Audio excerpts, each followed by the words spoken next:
거래를 하다 보면 진입한 다음에 손절 타이밍을 놓쳐서 그래서 거래가 참 곤혹스러워지는 경우가 있어요.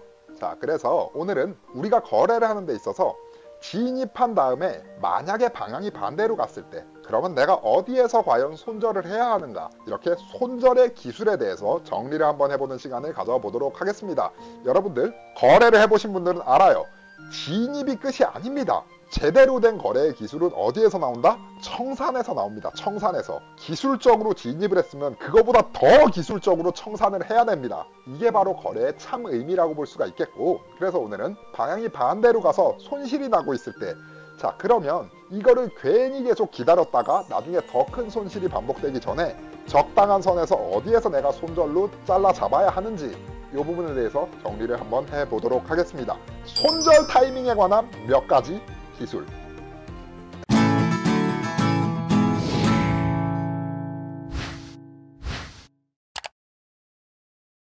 일반적으로 거래를 할 때 우리가 진입을 한 다음에 익절이 됐든 손절이 됐든 가장 기본적으로 보는 게 뭐예요? 가장 거래 시장의 원리에서 가장 중요한 지지 저항입니다. 지지 저항. 그래서 이런 식으로 오른쪽에 이제 피봇 라인부터 시작해서 지지선, 저항선 이렇게 보이시죠?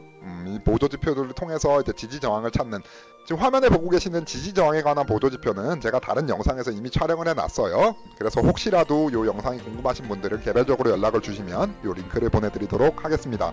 다음에 지지와 저항으로 손절을 잡는다, 그리고 정고점, 전저점들을 보시면서 손절과 익절을 잡는다.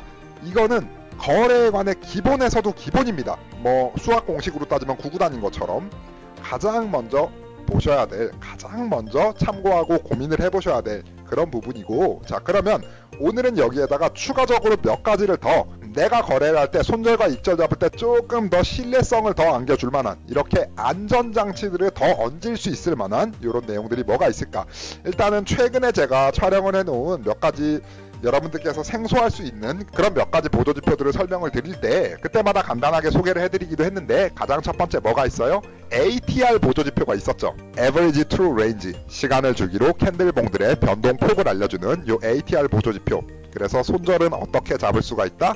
ATR 보조지표 띄우시고 나와 있는 숫자를 보셔서 포인트를 봅니다. 나와 있는 게 포인트예요. 지금 제가 호주 달러 호달 상품을 보고 있는데 0.00155 몇 포인트예요? 155포인트입니다. 핍수로 얘기하면 15.5핍. 나와 있는 숫자, 내가 이 ATR 보조지표를 띄웠을 때 그때 조회가 되는 이 숫자에 몇 배수를 곱한다?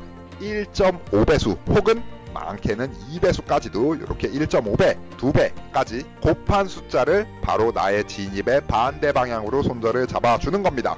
자, 그래서 내가 바이를 진입했다 그러면 아래쪽으로 요 15.5핍에 1.5배수의 손절을 잡으면 좋겠죠. 크게 잡으면 2배수까지. 셀을 진입했다 그러면 위쪽으로 15.5핍에 1.5배수 혹은 2배수로 손절을 잡아주시면 좋겠습니다.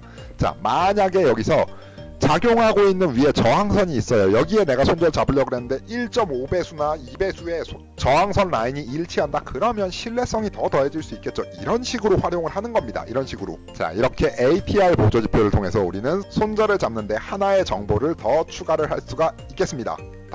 그 다음으로 제가 최근에 말씀드린 게 바로 거피 멀티플 무빙 에버리지라 그래서 GMMA라는 보조지표예요. 여기 12개의 이동평균선으로, 그래서 단기 이동평균선, 장기 이동평균선. 자, 그래서 내가 거래하는 스타일이 단기성이다 그러면 어디에다 손절 잡으라 그랬어요? 가장 가까이에 있는 장기 이평선, 요 빨간 선 중에 제일 가까운 거.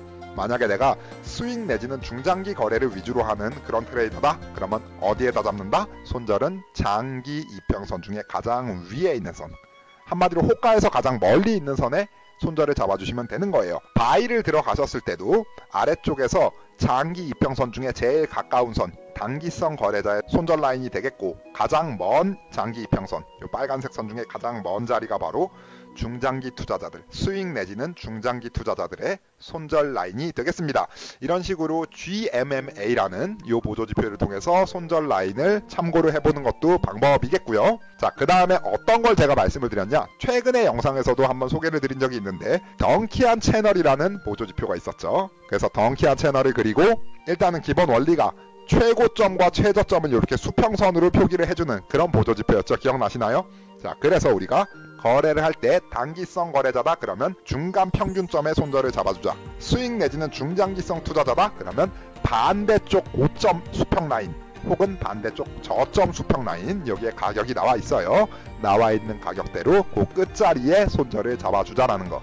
이런 식으로 거래를 하면서 우리가 지지 저항, 추세선, 그리고 전고점, 전저점, 이렇게 기본적으로 판단을 해봐야 될 요소 이외에도 이렇게 나의 판단에 조금 더 신뢰를 안겨줄 이런 안전장치들이 몇 가지가 존재를 합니다.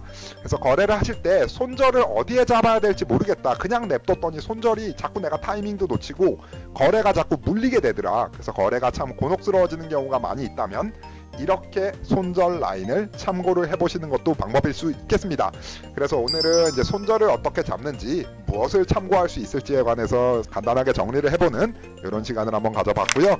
자, 도움되셨다면 구독 눌러주시는 거 잊지 마시고 좋아요 한 번씩 눌러주시는 센스, 궁금하신 부분은 댓글로 남겨주시면 열심히 답변을 드리겠습니다. 오늘은 여기까지.